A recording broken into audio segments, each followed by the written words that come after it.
অনেকটা দিন বাদে আবার লাইভ করছি, কারণ মানসিকভাবে এবং শারীরিকভাবে একদম ভালো নেই।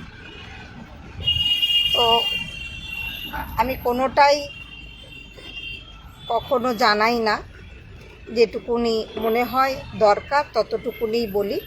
কারণ পারিবারিক এবং শারীরিক এই দুটো যদি আমরা ওপেন করি না, খুব এটা একটু বেমানান দেখায়। তাই জন্য বহুদিন যাবৎ আমি মোটামুটি বলতেই পারেন একেবারে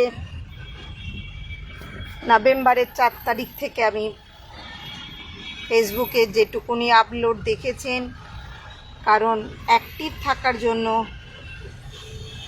আমার যে পেজটা অপারেটিং করে সে হয়তো কোনোভাবে চালিয়ে গেছে।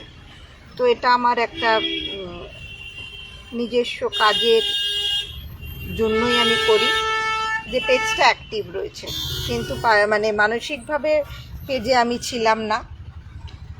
আর আজকে লাইভটা করার একটাই উদ্দেশ্য হচ্ছে, সামনে 30শে নভেম্বর দমদম অপরচুনিটি ক্যাফেতে আমাদের ভিন্ন স্বাদের হেমন্তের ছোঁয়া লেগে গেছে।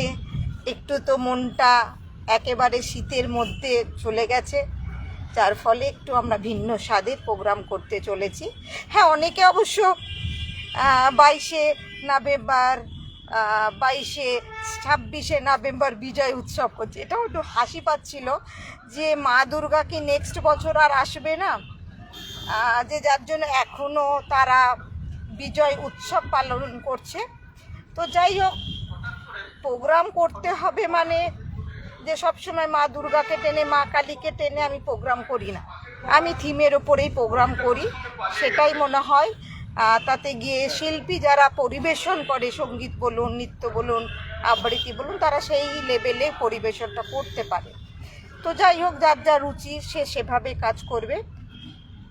কারুর মানসিকতা, কারুর রুচি আমি তো বদলাতে পারবো না, কিন্তু চেষ্টা করব।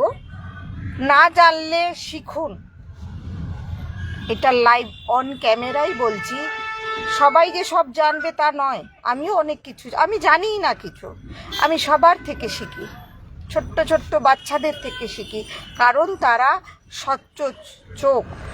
আজকের নেট দুনিয়ায়, আজকে অ্যান্ড্রয়েড সেট ছোট ছোট বাচ্চারা ইউজ করে, আমাদের থেকে অনেক বেশি ভালো, তাদের থেকেও আমি শিখি। শেখার জন্য কোনো বয়স নেই, কোনো বাধা বিঘ্নতা নেই।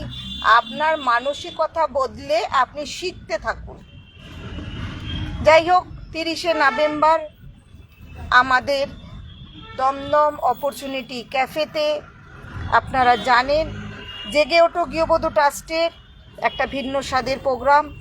আর আমাদের অনুষ্ঠানে সারা বাংলাব্যাপী প্রতিটা জেলায়, বলতে পারেন প্রতিটা জেলা থেকে একটা করে হলেও শিল্পী আসে। তো যাই হোক, এবারেও আসছে। এখানে খুব সীমিত আমরা শিল্পী নিতে পারছি, কারণ জায়গা খুব ছোট জায়গা। একটু ইচ্ছা ছিল জায়গাটার পরিবেশটাকে দেখার জন্য, জানার জন্য।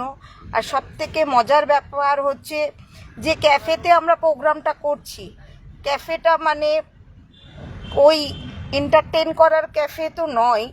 এই ক্যাফেটা হচ্ছে একটা ট্রাস্ট। এখানে স্পেশাল চাইল্ডরা এখানে সার্ভিস দেয়, যার জন্য আমার আর একটু খুশি। কারণ আমাদের মতন যদি মানুষজন না যায়, ক্যাফেটা চলবে কি করে? তাদের একটা তো রোজগারের ব্যাপার থাকছে। তো সেজন্যই আমার এখানে করার ইন্টারেস্টটা বেড়েছে, 1 নাম্বার। 2 নাম্বার কথা, আপনারা জানেন জেগে ওঠো গৃহবধূ সারা বছর কিছু না কিছু প্রোগ্রামের সাথে যুক্ত থাকে। ডিসেম্বরে আমাদের সাল অনুযায়ী, যাতে নতুন বছরকে বরণ করার জন্য আমরা পুরনো বছরকে আনন্দ উৎসব দিয়ে একটা পিকনিক করি।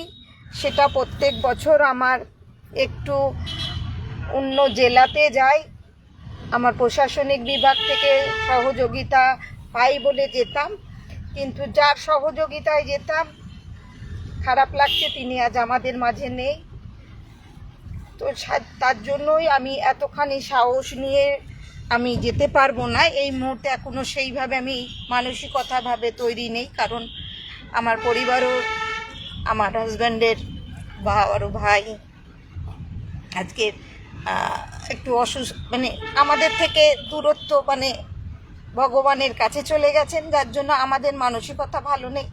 তো সেই জায়গা থেকে আমরা কাজগুলো আবার তো করতেই হবে, এটা তো চক্রবৃত্তকারে আমাদের জীবনযাত্রা, কাজ করতে হবে। আমরা 27 ডিসেম্বর শনিবার ইডেন গার্ডেন পার্কে আমাদের একটা পিকনিক রেখেছি।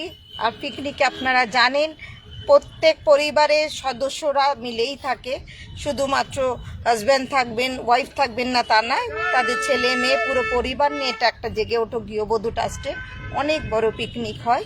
যারা যারা নাম দিতে চান, আমার নাম্বার তো আপনাদের কাছে আছে, নাহলে আমাকে মেসেঞ্জারে কল করবেন, নাম্বারটা নিয়ে নেবেন, কিংবা আবার ওপেন নাম্বার দেওয়া রয়েছে, কল করে নেবেন।